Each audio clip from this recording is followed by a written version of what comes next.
வீட்டு பக்கத்துல புருஷம் கொண்டாடி உங்களுக்கு இடையில சண்டை.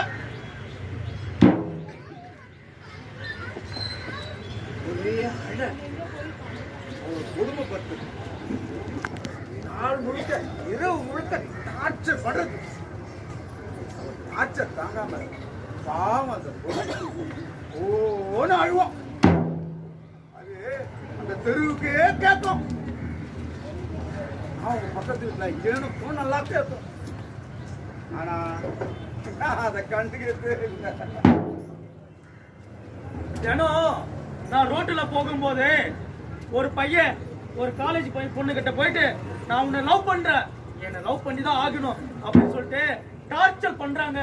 அது மட்டும் இல்ல, நேத்து கூட ஒரு பையன் கத்தி எடுத்துட்டு நான் குத்திடுவேன், ஆனா நீ என்ன லவ் பண்ணி தான் ஆகணும்னு சொல்லிட்டு டார்ச்சரா கொடுக்குறாங்க.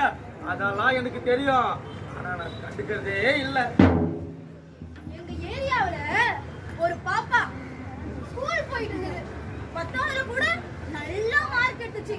11வதும் படிச்சிட்டு இருந்தது. திடீர்னு அவங்க வீட்ல அந்த பிள்ளைக்கு கல்யாணம் பண்ணி வச்சுட்டாங்க.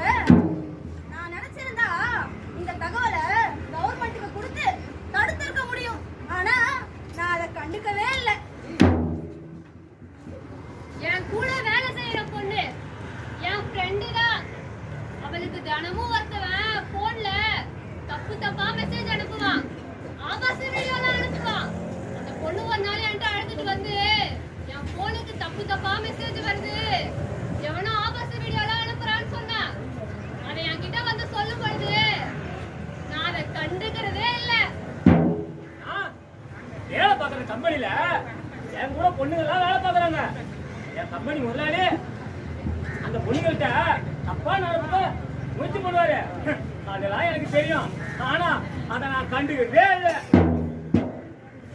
எங்க வீட்டுல எங்க அக்கா தான் எங்க வீட்டு வேலையெல்லாம் செய்யும். எங்க அப்பாவும் எங்க அம்மாவும் எங்க அக்காவை தான் அந்த வேலை செஞ்சிரு இந்த வேலை செஞ்சிருன்னு சொல்லுவாங்க. என்ன ஒரு வேலையும் செய்யாதடான்னு சொல்லுவாங்க. எங்க வீட்டு வேலையெல்லாம் எங்க அக்கா கஷ்டப்பட்டு செய்யும்.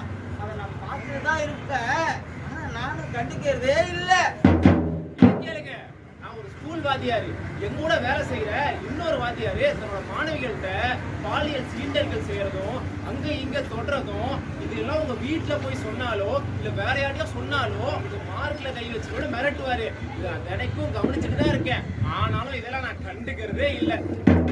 ஆமாங்க, தினந்தனம் பெண்களுக்கு எதிராக நிறைய வன்முறைகள் நடந்துட்டு தான் இருக்கு, கொடுமைகள் நடந்துட்டு தான் இருக்கு. உடல் ரீதியான வன்முறை, மன ரீதியான வன்முறை, பாலியல் ரீதியான வன்முறை, புறக்கணிப்பு ரீதியான வன்முறை, ஏன் தொழில்நுட்ப ரீதியான வன்முறைன்னு நிறைய வன்முறைகள் பெண்கள் மீது நடந்துட்டு தான் இருக்கு.